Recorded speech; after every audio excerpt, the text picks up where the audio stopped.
Kwa Igbo ndị ọma na-ege m ntị biko ka ị nọ na-ene masị m ihe ọma m emelụ nwoke melụ nwaanyị na onwe video post last year or early this year about a reverend father that is talking about Ebuka Obi and talking about some of the things in the church also. So something happened. Enwere m ihe zugo megide wee bọgapụtakwa that video again. So he said something that everybody needs to pay attention to.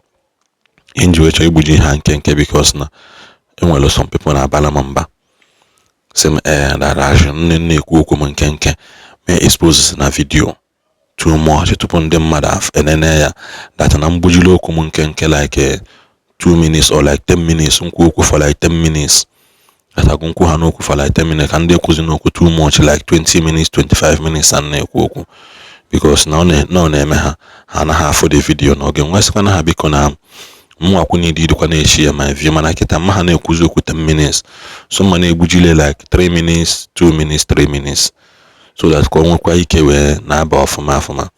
But I mean, in other words, so thank you guys for always subscribing to our channel and sharing our videos. And now for call when I subscribe, nobody should go ahead and be insulting people in my comment section. Una balezina mother. What I videos I salute everybody and made their comment more constructively.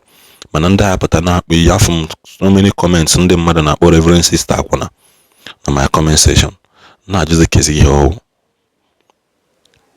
how man here one day because the reverend sister is speaking what you don't understand. We have been in a video that a lot of people have been in a video for na like it ha banket no one day have post kwa nke like ya comment kwa you got quite through most of their comment okay now for kwa some of the things how they go na the channel man whereby you want to make your point please ibalena mad because ibalena mad let us not to use can they use anger virtual anger or can they use an insult to virtual insult. You're going to make everybody sound foolish at the same time. So you're going to make your comment me according in a constructive so you call suwo yibo di okporo yibo ya be so like this so gbagoju ndị ilo anya so anya bụ yibo so pia asopo na ota de ya de lu obu ichokwedi de ya ofuma mana beke kpozi na onwe ihe onye ọ na-ayala onye those things are not necessary. Even if somebody is making a mistake, learn to bring your words to a well balanced diet form. Don't worry. God the one.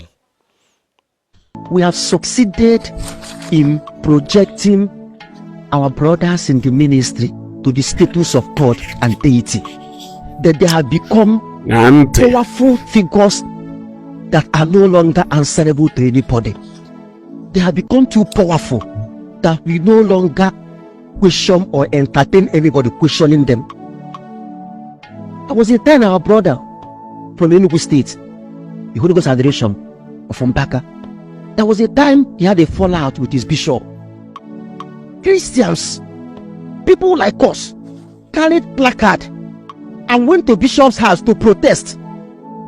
There were video evidences where people were actually breaking glasses and destroying properties in the bishop's house because a bishop called his priest who pledged obedience to him during his ordination. I promise obedience to you and your successor.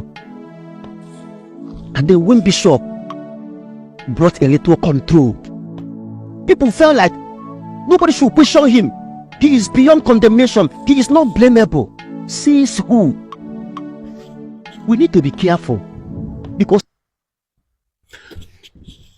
even you will play this video, I blame you that thing. Now what you were malo namada ye bulu block or plank enanya ena shozi ki ije wopu mmado ifedi enanya. You gotta go and I'm referring to even both the adorers and their spiritual director. Have you seen? These are the people who are saying that Evangelist Ebuka Obi actually be under the authority of the Catholic Church. No, say no a Catholic call. But here you see those people. They keep telling us you can never see a real Catholic that is going to say something against their reverend fathers. But these are real Catholics demonstrating against their own bishop. So I am asking, a reverend father and the bishop under Catholic Church, if Catholics under the umbrella of the Catholic Church can demonstrate via their own bishop, how much more a priest, how much more a father, a reverend father. Hypocrisy of the highest order. Now, the same way the Zionites just standing up against your so-called layman, because all layman or the easiest way now I shall go to differentiate here because of no yak washer, yak washer. So therefore, onya yak washer deserve all respect and only yak washer as a layman or si wolu mama isi ka ọ daa. Etu ahụ unu si se na ndị Zionite na defend their layman who is their leader na ọwụ na mmadụ kpọ ha ya afa. The same way ka the hierarchy makwa ife with the position of a bishop in an Anglican church or a Catholic church si wee give instruction out. You people demonstrated to the point of equals chama grass. You heard it from a reverend father. I am only analyzing what a reverend father said. And this is not the first time people are doing that. Even the madu nwere ike gbagha okwu bishop na Catholic Church because of Father Mbaka. Onwezi onye Catholic gbaghara ya okwu.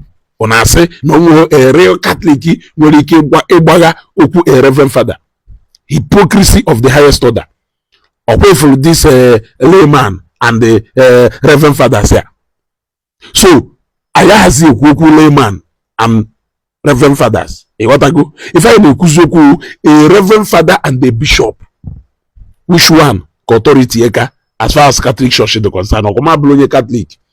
Hypocrisy of the highest order. Abba Father Mbaka Kefunda Doras ha mapped from everywhere. From everywhere. But he expected evangelist buka obiaka ka ndị Zionite na akpụ mechielu ọnụ ka ịkọba ife niile ya akwe onye nwe time ego nụ ntị ofife ngwara ụnụ and I repeating it again. Ese na-ewu fada se na-ewu onye nwanụ as far as ndụ concern, I respect you, but the moment is n'ebe ahụ nọ lituo to the point of ebia iwere evangelist buka obi charge karata donguliri hapụzie maka ndị na-aka ha ka ịkọcha onwe ka ị na-akọrọ ịghọtago. Imaletua his wave hold Father Mbaka in the highest ways to the point that you have to bagara open your bishop because of him. Understand that I can dare you if you ever carry that thing, but evangelist there are people like us who sees him as a precious gift. We appreciate him. He doesn't need to wear a watcher. He doesn't even need to dinerana. Sena odenulie. We don't care. After all, if you go a clear difference between that so-called layman and an ordained Catholic priest undergo if any yet only a layman when he came like this over 10,000, 30,000, 40,000 people and now watch it at the same time. By the end of that broadcast, we should be looking at over 500,000 to 1 million people. Onye nke ewuje olive oil niile do na Nigeria wuru mmanụ olive niile wụkwasa n'isi na-ekwu okwu mmadụ elu 700 a na-awọchi na mmadụ na-abụọ ke ndị na-draw more souls to Christ. Kelu onye n'ime ha ifiru na abịa na the kingdom no na add more to that kingdom. Ọwụ na asịrị go na nsogbu na-adị n'eluigwe maka otu mkpụrụ obi nke gbafuru agbafu marụzi ife ọ yawo na ọwụ na-anya echi niile evangelist ebugo bi drop off from ozi ọ na-eje mazi millions of souls ya akpafu. You got to go. They need the power of a layman and the onye awusara 30,000 liters of olive oil in isi we odeno na akọ eji title esiofe Christianity end only in serving mass asavicha mass ekwuo hallelujah go amara onye ọ na-ana ọkarigo ebe a ekele ọrụ eke ọwụ na nke we da serve mass serve sibe ike ọwụ na nke wewe evangelism jisi ike o nwere ndị onyere onyinye ibu amụma nwee ndị onyere onyinye ịgwọ ọrịa nwee ndị onyere onyinye ime so many miracles mmekwu ya ọzọ like I said ajụbụwe gị kọgide elute ebe evangelist Ebuka Obi nọ you go collect 100%. So ndị adorers nwere ike ịgbagha bishop Catholic Church okwu because of Fada Mbaga. ndị Zionite kwugharịzi ọnụ ese na ha ya nwere because the only crime evangelist Ebuka Obi committed ebe ụnọ a layman according to you people n'ikuku ofeke ebiara ịkọwa m ife layman. Who cares onwe ife ji title eme onwe ife ji that title eme minister without portfolio. What is the portfolio attached to that ministry? Nothing. You are only answering minister for nothing. You gotta go. You are only answering minister for nothing. Somebody who is controlling somebody. People like Evangelist Ebuka Obi should be measured in position of bishops. If not that bishops is more like official as a title. You know ebe na because of nagunument. Ka nwetakwo share this video. Ibu plank block n'anya na-achọ ka ije wepụ mmadụ mkpụrụ aja dị n'anya because na nwata kpakara ibe na nkasị na ọkpara ya na-ajọ ọfịa o tifere ụnụ gafe ụnụ n'ife niile ọ na-adọkasị ụnụ akwa ụnụ pụta ịbịa if you must be a Catholic you must go under the Catholic authority. This one ka ndị fada wee na-esupaside afọ m ebe fada nwebe joy na-akọwarị ndị mmadụ etu ndị fada si wee suppose ị nọrọ na-supervise ife a na-eme. But some of you are daring your bishops.